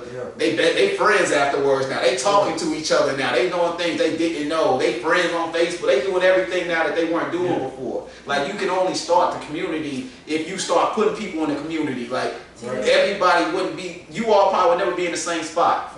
But now, everybody, like now, like, I know her now. I can come talk to her. If I want to throw a party, I don't know what to do. She just told me she doing parties forever. If I need to sell some shoes, I want to do something, I know where to come to. And if I need to be in, if I want to be in the streets and I need to be outside, I know who to call. It's one of those. Like, to me, if you always looking in for the negatives, you always gonna find the negatives. But in every scenario, like even where you from, there's always a positive if you actually want to look into it. But it's one of those. I like what y'all said. It's like, and that's so crazy that you said the thing about what you just said is about this whole thing being therapy. And that's what, I'm saying, our culture don't really touch in on, don't really tap into actually talking about certain shit. And they don't understand like how many things could have been prevented if you would just open your mouth and talk to somebody. Yes. But like I said, we're built like that. You know what I'm saying? We're raised to, hey, don't Yeah, tell, you don't need to tell him all your business. You don't need to tell him all your business. But not that person right there could have, gave you some advice that you needed to not make this decision or that decision. You feel me? So that's like I said, that's what people don't understand. Like that's not normal for people not being able to communicate, especially with people that look exactly like you. yeah, that's why we over. That's why it's called Talk to Me Nice. Like I said, I don't question nobody, but at the same time, this group therapy, if everybody in here being honest, I just can't let you sit in here and lie to us. So if I know you lying, now I gotta say something to you. But come on now, you lying to me. But other than that, this is what it's here for, man. This is a judgment-free zone. Like I tell everybody, if you go overboard and you say something you didn't mean to, it'll never see the light of day if you tell me. It'll be cut out before it go anywhere. This is what it's supposed to be, so people can see. Hey, I don't know how to do that. He know how to do that. That's why I do try to center it around topics, because this is what it's about. If you by chance thinking about what I need to do, I want to be an entrepreneur. We just had an entrepreneur podcast. These people just told you what to do, and they from your community. Because sometimes it's like, shit, I mean, he doing real good, but he like from somewhere else. I don't know him. He grew up down the street from you. He telling you, so you can't use that excuse like he had more opportunities, things like that. He been in the same classrooms. He done drove the same streets. He done went in the same stores. Like at this point, if you want to make excuses, make excuses. But just understand they are excuses. They're not holding you back. You're just choosing to do that. So I'm glad, again, that's why I said this is not a coincidence for episode 10. Something that I know just coming off the break is going to be watched just because people going to watch it. I could have just did any random, I could have just put anybody in these spots and they would have did it. But now I know y'all going to look at it. Let me give y'all something that, you actually need to see. Now, for the funny episodes, we'll do that eventually. But that don't need to be what I know people are going to be coming to look at. So that's why you all got the call for this. That's why I keep stressing that. This is not random while y'all sitting here. Yeah, I appreciate it. Like I said, niggas got to take their hat off to you for even starting this shit. Like I said, me being the type of person, I'm always watching everybody. I'm always looking at who can I do something to help out? Who can this interview going to help me out? Because I know a lot of people going to tap in because I'm the quiet person. Like, you ain't going to see me, I'm the shoe plug, this, blah, blah, blah, blah, that. I'm just going to do what I got to do. And, if you want to fuck with me, they're going to tap in. Like I said, I ain't want to be on just no regular, nobody that I didn't know on here talking this type of shit that I'm talking. Like, I respect the type of shit you're doing. Like, you got people coming in your crib. Like I said, the dialogue behind what you're trying to do, it makes sense. So, of course, I'm going to hit you up. My brother, I need to be on that motherfucker. Like I said, as soon as you got an open spot, just call me. I'm in. You do whatever. And that's the thing. And I think this is what breaks a lot of stigma. Like you said, usually quiet people don't get to know you. It's been a lot like even me, because I don't be out I don't be out in the clubs like that. People don't realize. I realized like after I did this, I did have a stigma about myself. People thought like, oh man, Ray a certain type of person. Like they thought I was like kind of like an asshole, which I am an asshole, but not the asshole they thought I was. It's like, he kind of cool. I can chop it up with him. Before it was like, I don't know about him, man. He might be he might think he better than you. People don't realize, bro. You gotta run the whole lane, but if he open up to you, bro, he a real. Yeah, it's like, bro, like I tell everybody, it's been plenty of people, man. Like I said, anything I say, I can always back it up with 100% like proof. Everything I keep documentation on everything. There's been people I do not know who hit me immediately. It's nothing but love. They asked me about game, about credit, or how you did this, and I don't even know. Like, it was somebody asked me about podcasts, which means, whether or not we want to admit it, you become my competition. I gave you all the game. Like, she was asking how to do this stuff like this. I said, and I'm gonna say it right now on the camera, just in case somebody's watching. The easiest way, like, it was like, your podcast started about a month ago, and it's like, when I say it's moving, I think we like 600 subscribers, which is crazy for like a local thing in a month. Like video, I think we're about to reach like 10,000 views, and this is the 10th episode, so it's not even like it's been like we just been throwing a lot of things out. It's not even, and this is like only the fourth one that's in person, because the virtual ones, when we first started, they don't do a lot of numbers. Like, these is the ones I like, because we all here. But the main thing I told him was, it's real. I don't have like, cause you know, no secret to it. It's like, well, how do you like get those numbers? Well, first off, I put people who y'all want. It's like, you don't gotta just tune in for me. What AD talking about? Let me click on AD type thing. It's different people here, so automatically, even if they ain't here for me, if they here for you, that now draws a new viewership that maybe I wouldn't have got before. And when you put people here, not to mention, one major thing I do is as well, I do a business spotlight. Any business in Middle Georgia can never say I asked them for a dime to put your thing at the front of my video. And again, my videos are generating thousands of views, and I ain't asking you for a dime.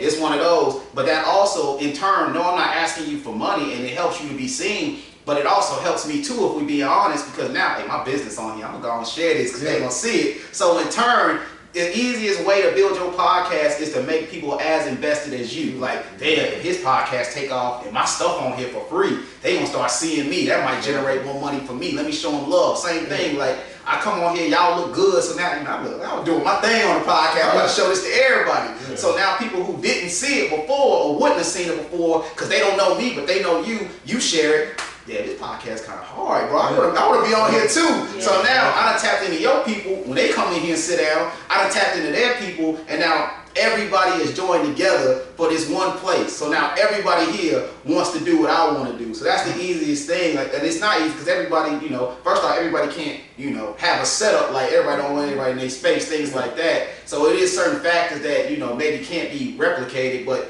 if you can, the major thing, man, no matter what you're doing, get people invested, even like shoes. Like, hey, first thing when I start thinking, I don't buy shoes that often, but first thing when I start thinking about buying shoes, damn, I wonder what AD got. Let me tap in with him. I watch all your stories. I want to be looking for shoes sometimes. Snapchat. I used to be on this Snapchat every day. Like it been time, bro. I ain't looking for. I don't even go that many places. I don't even buy shoes. I don't go that many places. Man, that's a good ass deal. Let me see that AD still got those Jacob. Now, AD ain't never got them by the time I hit him up, man. He's always sold, but like shit, gotta be quicker than that. That's how you know what he doing. People just as invested. Like, damn, we watch AD. Because of them shoes, I already know they ain't gonna last long. I need to be on type thing. So all that goes to building it, which goes into my next question. How do you build a successful customer base? Like, I just kind of say how I built my podcast. Consistency. I say consistency and actually understanding that you once were a customer. So you know what I'm saying, you guys still have the same customer mentality. How would you want to be treated coming into the store? How would you want to be treated if you hit me up online? And you know, my response is on certain type of things, you feel me? So like my thing is, like, everybody knows, like, I'm the plug on shoes, but I'm not the plug on shoes as in they gonna be cheap. You feel me? Like, my shoes are priced the way they are because of how I get them. You know what I'm saying? I'm going through niggas that do the same thing I do, and my price is my price, their price is their price. And of course, if I'm buying it from them, it's gonna be a little high. Like I said, I'm not catering to people who want to be, you know what I'm saying, resellers like me. I'm catering to people who actually want a shoe and are going to spend whatever to get it.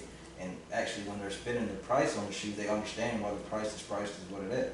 What it is. So like I said, I want people to know the market of the shoe. So whenever people ask me why a shoe so high, I'm gonna break it down to you. Like, this is why it's so high. This is why I pay my employees. Blah blah blah. This is the market. This is that.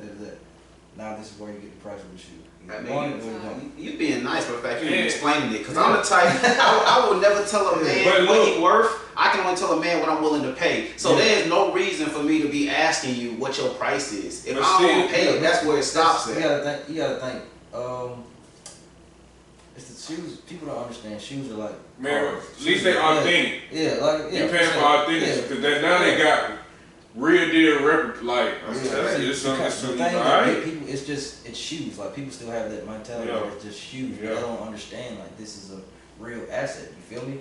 So when people, it's like, so people try to say like, oh, 80 man, this shoe $100 retail. Why $400 in your store? People don't understand, like, the iPhone that you're holding, that shit costs $16 a make. You get it out of Verizon, that shit $1,200.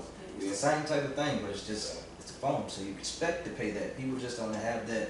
It's a shoe. They just have the it's a shoe thing. They see the market price. They don't understand the resale game. Like I said, everything is bought to resell. The house that you stay in, somebody bought it from this and sold it to you for that. Like I bought this house. I got a 5-year plan on this house. I already know what's going on. Yeah, exactly. That's exactly. I couldn't get into the numbers right now, right? It's the same type of hustle. You feel me? So that's why I'm so open to give people the reason why, you know, when you come here, this is why what it is, because they need to know it. You feel me? Like and it's so simple as shoes. So if I break it down to you like this, then you're gonna understand it and like when it's something else that you really actually want to purchase. Man, you nice to me because maybe somebody say, "Oh, it's 100 in the store." Go to the store. You can try. All right, so we are back with the Talk to Me Nice podcast. We're down to the last few questions, and I'm gonna get these great people out of here, man. All right, so before we jump right back in entrepreneurs, another random question. Like almost, but one of these is probably all random questions at this point. All right, so in the past, people were buried with what they thought they would need in the afterlife. So, what would you be buried with? I'm gonna take my barber with me. I'm gonna take my barber with me. That nigga gonna get barber. Whenever I go, my barber got to go. Damn. Hey, he done killed this barber, man. Barber dead. Barber got to go. Man, you travel your barber travel with you? Huh? You say you travel with me? No, I travel with him. Wherever that nigga at, I'm going. Hey, that's a fact. That nigga can go to Alaska. I'm going. Hey, I moved to New Orleans and never got my hair cut in New Orleans. I came back every time I needed a cut, I man. could not do it. Man. But no, I ain't got no real sentimental things that I just gotta take with me. You feel me? So I'm taking whatever. Just real. But, I play with my hair, man. I gotta take my phone. I gotta take my Who you calling from the afterlife? I gotta take my phone because I'm always in the snapping, promoting this and taking videos of this, that, and the third. Somebody gotta see this. I don't think we gonna see your snaps from heaven. I don't know. But hey, take your phone. You already know what I'm taking with me, man. They got a bean. Yeah. A bag. The best all you can give me. Right there. Dang, what you gonna do? What you gonna do with that bag right now? For the bag. What you gonna do with that bag on? Hey, but if you in the afterlife, bro, they probably got something better than that. Wait a minute. Alright, so what is a no in business? Like as much business y'all done, what's it like, bro? We can't do business no more. What's a hard no? Agreeing to a price and then, you know, we come to agreement and now you want to change out of me or back out of me. Yeah, I get it. I can't do business with you no more like that. Especially when you already know the type of business that I already do. Yeah. Yeah, I can't do business with you no more. Short me or come in with, you know, what you It's like what he's saying, like yeah. once it's locked, they don't be playing with it. I gotta say, relationships, like serious relationships, that's a big no in business. I can't date nobody that's in the same industry as me. Oh, okay. But that might go up, just, you know, off that. Like y'all can't pair up like no, y'all. we can't do that. We can't piggyback off each other. We can't. I don't see it. You can't get That's how feelings mixed in with business. Yeah, Yeah, that force for sure. I can't do it. Feelings mixed in with But what if it's somebody that you with, you like, y'all in a relationship, whatever, and he want to do the same thing you do, you want to tell him no? Yeah. No, because it's too much. Even with the promotion and club stuff, like I used to date this promoter and he had hoes. I had hoes. That's another reason I don't like. That come with the promoting. It comes with it, like promoting my. Niggas don't want to come to the club and see me. Niggas don't want to the club, you know, see him. So it's deep. You seeing it from the deep side. Yeah. You give me a like I said, we can't speak on it because we ain't in that. That promotion shit is deep. That shit deep. I'm telling you. Deep, especially with them hoes and shit, man. That shit deep. That come with like I said, it's a package deal, man. I guess, you know. Alright, so we got 3 rapid fire questions, then we done. Alright, and for these questions, y'all only got about 15 seconds to answer each one, man. So these don't take a lot of time. I want to just know your true answer, first thing that comes to your mind, man. Alright, so first off, what's the worst thing you've eaten to be polite? Hot Takis. Alright, I'll add it, sir. And who cooked it? Put them on the spot. Ooh, gotta be my grandma's Ooh. salmon. Your grandma sound. Grandma, she ain't even I sound. just thought of my auntie Kenny, well, I still remember it to this day. I think we were like, me and my homeboy traveling, my best friend traveling. My auntie Kenny, we was at my auntie Kenny, I think I probably had to be about 14, 15. She cooked like I want to say like a tater tot casserole or something, but just know. Like I ain't really put for you when they talk about putting food. I had it in my mouth. I took it out of my mouth, put it in my pocket. Oh, that shit was that bad. You didn't even try to hold it in. I didn't even want you to see that. I couldn't eat it. Like swallow it. You ever try to swallow it and not taste it? Like you just swallow it. I couldn't swallow it. Yeah, it come out my mouth. I went in the bathroom and flushed it out of the toilet. Sorry, that's our auntie. But she didn't cook a lot of good things. It's always aunties too. That's what they do. Hey, I love my auntie. Hey, I remember. Growing up, my auntie had cooked one time. My auntie usually cook. I don't know. You know how they get that. I'm gonna try something new today. So she had cooked one day. You know the old. Hey, y'all can't get up from this table till y'all eat everything on the plate, bro. I sat. It was one of them same things, bro. Bro, I'm talking that's about. why I had to get up from that table, bro. That's why it was in my pocket. Nah, hey, I used to be hard-headed, man. So like they put the food out at like 6:30, bro. It's 10 p.m., bro. I'm still chilling out at the table. I'm not eating this shit. You gotta go to bed eventually, and I'm just gonna tell you I ate it then. Like hell, no, I'm not eating this shit. See, I say my words would be my auntie Tanya, man. It was probably like 5 or 6 Thanksgivings ago. She, you know how everybody eat damn chitlins and shit. And the people that do eat it, they be trying to hype it up like it's really like not that bad. Good. I don't know. You tripping? You from the Yeah. I mean, I eat chicken too. I like chicken. You know, everybody hyping it up. You know, hey, But they just this goddamn shit. J. Man, When when I it come tell up and it's done, I'm gonna eat it. Man. I ain't Maybe he had the right They got you to try.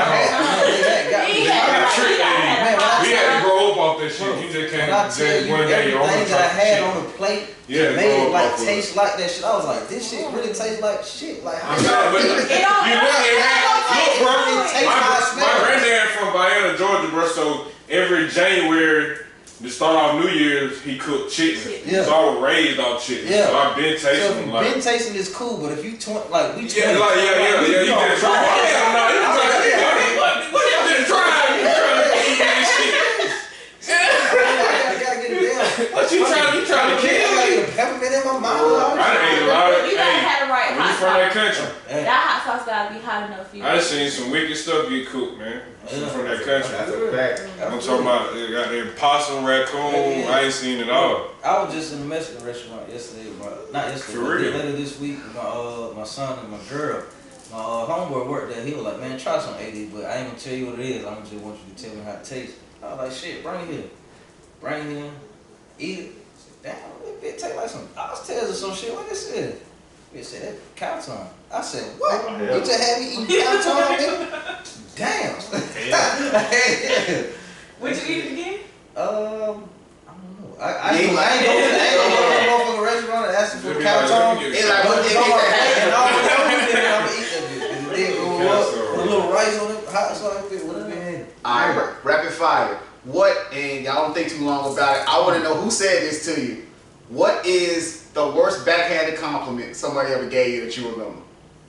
The worst compliment someone gave you, or Backhanded compliment, like they meant it to be a compliment, that you but want it's to just compliment. really just like some real ain't shit. I hate when females be like, oh, that's so small and so cute. I'm like, hey, I'm grown. Let's call me Yeah. shit. Person and shit. Your face is so pretty, your eyebrows, but Hey, don't call me pretty Like, anything, bro, man. man, fuck all that shit, man. But that's a fact. What about y'all? I don't think I remember that. Boy, you done got fat. Boy, I get it. Boy, you eating good. You That's eating probably good. it right there. I've been hearing that so much lately. That's a fact. Alright, so have y'all ever gave a backhanded compliment? Do y'all remember when y'all? Yeah, I'm petty, so I just. What's the best backhanded compliment you gave? You ain't gotta say who you said it to. Probably just being funny with one of my little homeboys from the North, man, just picking or something. They probably got there just picking on some shoes they had on or something like that, man. I just be, it's nothing really serious. If it's someone on, like I ain't gonna, like if it's just a random person I don't be with around every day, I'm not gonna just. Yeah, no. Mm-hmm. All right, last question. What song still hits today, no matter how old it is when you hear it? That little chord, I like it. I like. Oh, you wild. It gotta be that. Can we talk like? Oh yeah, we can go. Oh, y'all doing old school, yeah, I'm man. really Hey, when I wrote that question, first song that came to my mind was Swag Surfer, man. That ain't. Yeah, I don't care what come on, man. You hear that little dig at the beginning? I don't care where you at, man. That keeps going regardless. That's a fact. There's a lot of songs for me, man. I still like Rich Homie whole mixtape. I can go listen to right now. And that's just, I like older music. I ain't gonna say older music, but I don't really like the music, the swagger music nowadays. It's getting watered and more watered down. So, Okay. yeah. It's getting more watered down. So. And speaking of quick promotion, something that never gets old, Sudden God Love 1 and 2. Sold out, so I ain't gonna tell you to go buy it. You can't buy it. Apple Music, LRW3, Sudden God Love. We talk about music. Go get that. You gotta go there. Go get that. Nah, you can't even go get it no more. It's sold out. Hopefully, it'll be back sooner or later. But other than that, that was my last question. Again, man, let everybody know y'all names, y'all social medias in case, I don't know, whatever they skipped from the beginning of the video or didn't see you say it before, man, or this has been a long time, just in case they want to go watch you now after they seen you all get a game. Well, like I said, my name P Stern. We just plugged you in on everything. You gave free game. If you still need tips, hit him up, hit me up. Probably might not be available sometimes, but I'm gonna get to you and we gonna lock in. We're gonna get it right. You can inbox me at Precious Stern on Facebook.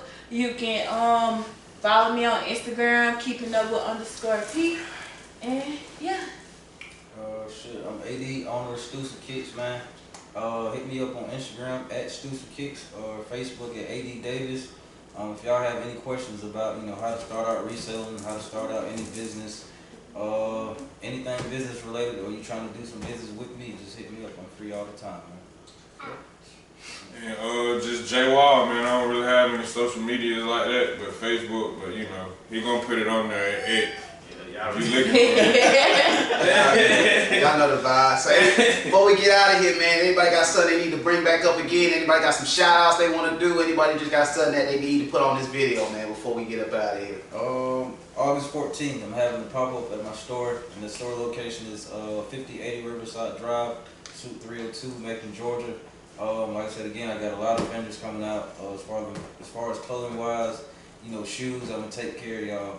I'm gonna probably add about 300 to 400 more pairs on the wall. So if you're looking for some real deal heat, make sure you bring your pocketbook for sure. August 28th, the 478 Rap Fest will be in Fort Valley, Georgia. 115 Main Street, Shaggy's at the Dark. Y'all come tap in. The Rap Fest will be probably every 3 months. We're gonna keep it going like that. Shoot, bring me to your city. Let me see what artists y'all got going. We're gonna try to get them in the right direction. I ain't say get them to no M's, but we're gonna get them in the right direction. Hey, you gotta start it somewhere, man. Yeah. And just be great. I just say just be great in life and subscribe to my boy channel. And if you like what you seen, just keep watching. We got more to come. That's a fact. Fastest growing platform.